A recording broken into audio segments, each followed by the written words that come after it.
सनातन जगत संकल्पवान होता है तो दिशाएं बदल जाती हैं, दशाएं भी बदल जाती हैं। जब हम जागृत होते हैं तो हमें समझ में आता है कि अपने ही अंतर की ज्वाला को कैसे प्रकट करना है, और वो ज्वाला हमारे ही मन के कपट क्रूर पाप को ही नष्ट नहीं करती, अपितु समाज में पैदा हुई क्रूरता को, कपटता को, कुटिलता को, सबको नष्ट कर देती है।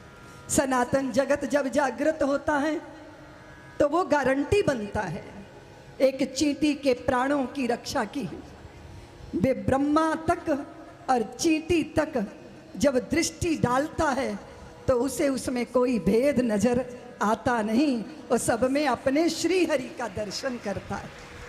इसलिए बहुत प्यारे संत हुए नामदेव जी, रोटी बना के रखते जा रहे थे, एक कुत्ता रोटी उठा के दौड़ा तो वो उसके पीछे डंडा लेके नहीं दौड़े, उसके पीछे घी का कटोरा लेके चलने लगे।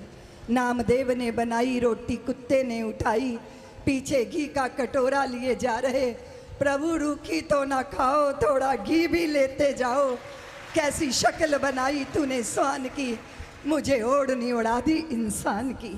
नाना रूपों नामों के पीछे हमने एक ही सत्ता का दर्शन किया, इसलिए भेद हमारी दृष्टि में नहीं है।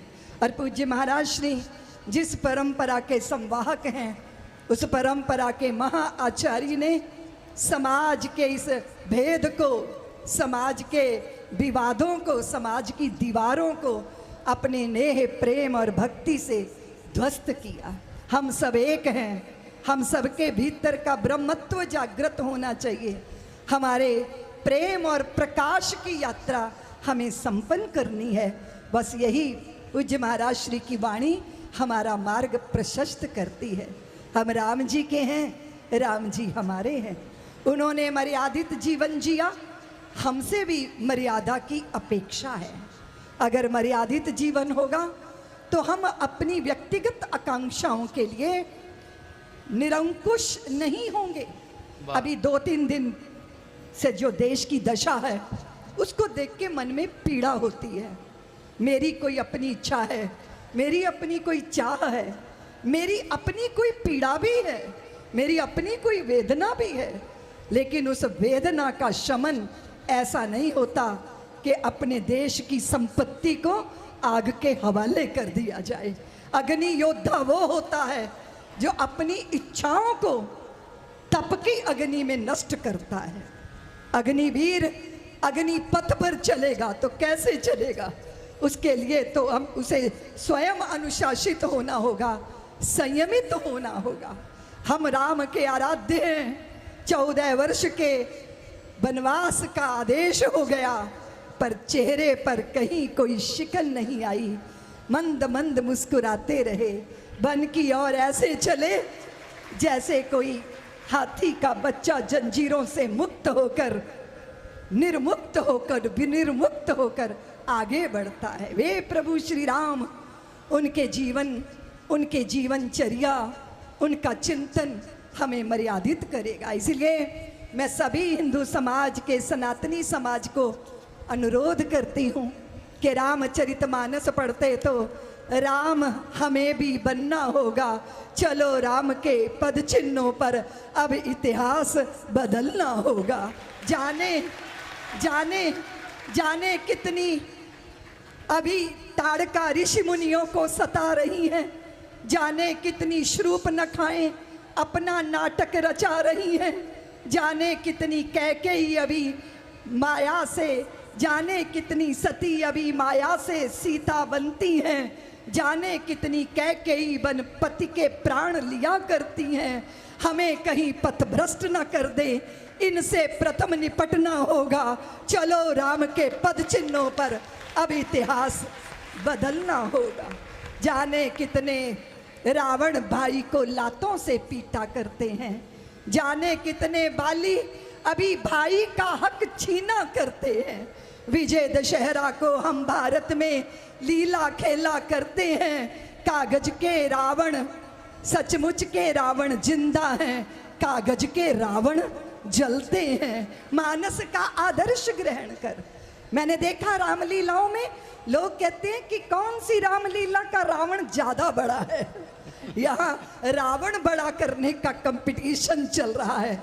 और कदाचित हम समझें कि हमें रामत्व को चित्त में धारण करके स्वयं भी धन्य होना है, सृष्टि को भी धन्य करना है। पूज्य महाराज श्री की पावन पवित्र वाणी आप सब के चित्त के संतापों का हरण कर रही है। मैं उसमें ज़्यादा देर बाधा नहीं बनना चाहती। सनातन समाज को एक निवेदन करना चाहती हूँ, हताशा, निराशा, विषाद के लिए हमारे पास कोई जगह नहीं है। प्रभु श्री राम अपराजित पौरुष का प्रतीक रहे हैं, इसलिए हम कहीं पराजित हो नहीं सकते। ना हम स्वयं से हार सकते हैं, ना हम किसी दूसरे से हार सकते हैं। सबसे बड़ी हार स्वयं से होती है, और जो स्वयं को जीत लेता है वो सारे जगत को जीतने में सामर्थ्यवान हो जाया करता है। मेरे प्रभु श्री राम सर्वे भवन्तु सुखिना की भावना है, इसलिए सर्वे भवन्तु सुखिना ये मेरा मूल मंत्र है। इससे चूकेंगे तो बात गड़बड़ हो जाएगी। मैं संतों की परंपरा में रही, संतों की सन्निधि में रही। सबके भीतर संभाव, सबको समदृष्टि से देखना। ये तो ललितपुर है, बुंदेलखंड का पूरा क्षेत्र, बेतवा और यमुना जी के बीच में मेरे दादा गुरुदेव का विहार होता था। भूख लगी तो एक देवी से उन्होंने रोटी मांगी, तो वो देवी बोली कि महाराज श्री मैं आपको रोटी नहीं दे पाऊंगी। क्यों? तो मुझे रोटी क्यों नहीं देगी? मुझे भूख लगी है देवी। वो बोली नहीं महाराज जी, मैं मेहतरानी हूँ, मैं आपको अपनी रोटी नहीं दे पाऊंगी।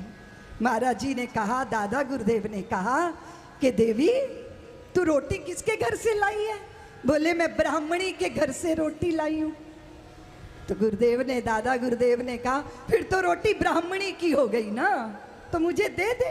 वो बोली नहीं महाराज जी, मैंने छू लिया है ना, इसलिए रोटी मेहतरानी की हो गई है। मेरे दादा गुरुदेव बोले लाओ देवी रोटी पकड़ा दे, मैं छू लूंगा तो रोटी सन्यासी की हो जाएगी, साधु की हो जाएगी। वर्षों पहले समरसता राजनैतिक क्रांतियों से नहीं आती, समता और समरसता धर्म क्रांति से आती है।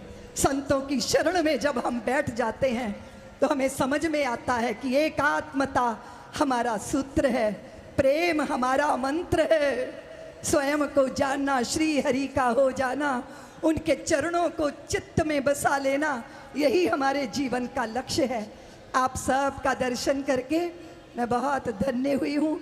आप सबको बहुत बहुत प्रणाम करते हुए इतना ही निवेदन करना चाहती हूँ, जीवन में कितनी भी बड़ी समस्या दिखाई दे रही हो, उस समस्या को बड़ा मत मानिएगा। समस्या बड़ी नहीं होती। बड़े प्यारे हैं तीनों, मित्र हैं तीनों, और जंगल में बैठे हैं। रास्ता बहुत लंबा है, रात्रि हो गई है, तो तीनों ने तय किया कि 2-2 घंटे हम पहरेदारी करेंगे, 2-2 घंटे, और बाकी 2 लोग सोएंगे, 1 जना पहरेदारी करेगा। ये सामान्य मित्र नहीं है, श्री कृष्ण हैं, दाऊ भैया हैं, सात्यकी जी हैं, और पहली जिम्मेदारी लगी सात्यकी जी की। वो 2 घंटे की पहरेदारी के लिए जाग के चौकीदारी करने लगे। ब्रह्म राक्षस एक प्रकट हो गया। सात्यकी को कहा चलो सात्यकी आओ जरा मल्ल युद्ध करते हैं, 2-2 हाथ करते हैं।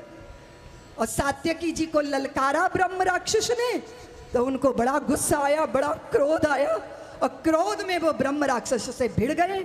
और जितना इन्हें गुस्सा आए वो उतना ही बड़ा होता जाए, बड़ा होता जाए। 2 घंटे मल्ल युद्ध करते करते सात्यकी जी के शरीर की तार तार ढीली हो गई। मुश्किल से 2 घंटे बीते। वे चिल्लाए दाऊ जागो, अब आपकी बारी है। और ब्रह्म राक्षस गायब हो गया, और जैसे ही दाऊ पहरेदारी करने लगे वो फिर प्रकट हो गया, और दाऊ भैया को ललकारा। और दाऊ जी का गुस्सा तो नाक पे ही धरा रहता है, और जैसे ही ब्रह्म राक्षस ने ललकारा एक क्रोध में आके भिड़ गए। 2 घंटे मुश्किल हो गया।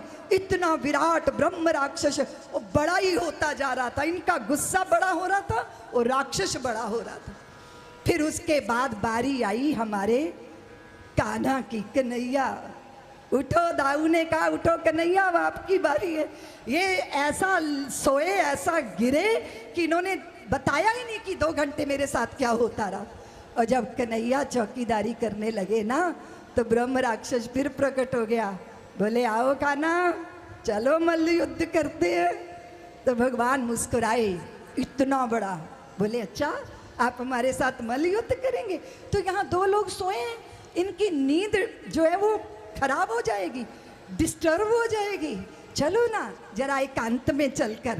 और फिर ब्रह्म राक्षस के कंधे पे हाथ रखा और फिर मुस्कुरा के बोले, श्री कृष्ण कहो भैया, अकेले ही घूम रहे हो या शादी कर ली, विवाह कर लिया, बाल बच्चे हैं कि नहीं? और जैसे ही भगवान मुस्कुरा के उससे बातें कर रहे हैं ना, ब्रह्म राक्षस छोटा छोटा छोटा छोटा, वो इतना छोटा हो गया जैसे काला चींटा होता है ना, उतना छोटा। और जैसे वो उतना छोटा हुआ, भगवान ने उसको यूं चुटकी में पकड़ा, अपने पीतांबर में रखा और यूं गांठ लगा ली। क्या है ये ब्रह्म राक्षस? बोलो ना ललितपुर वालों, ये है जिंदगी की समस्या। अगर क्रोध में भिड़ोगे तो ये बहुत विराट हो जाएंगी, और अगर मुस्कुरा के सामना करोगे तो इनकी औकात एक चींटे जैसी रह जाएगी। इसने अपने लक्ष्य की तरफ बढ़ने वाले समाज को समस्या नहीं देखनी, समाधान बड़ा मानना है। और समाधान कोई दूसरा नहीं बनेगा, हम स्वयं समाज की समस्याओं का समाधान बनेंगे। इस भाव के साथ प्रभु श्री राम के पावन चारू चरितों का चिंतन कीजिए और स्वयं के भीतर के रामत्व को जागृत कीजिए। यही सनातन हमसे चाहता है।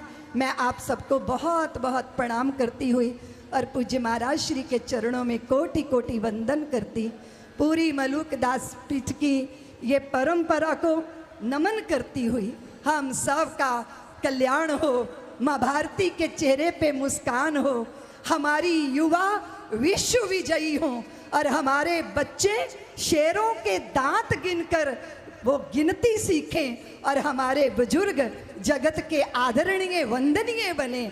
ऐसा आचरण, ऐसा व्यवहार हम सबको करना है। इतना ही निवेदन करती हुई मैं वाणी को विराम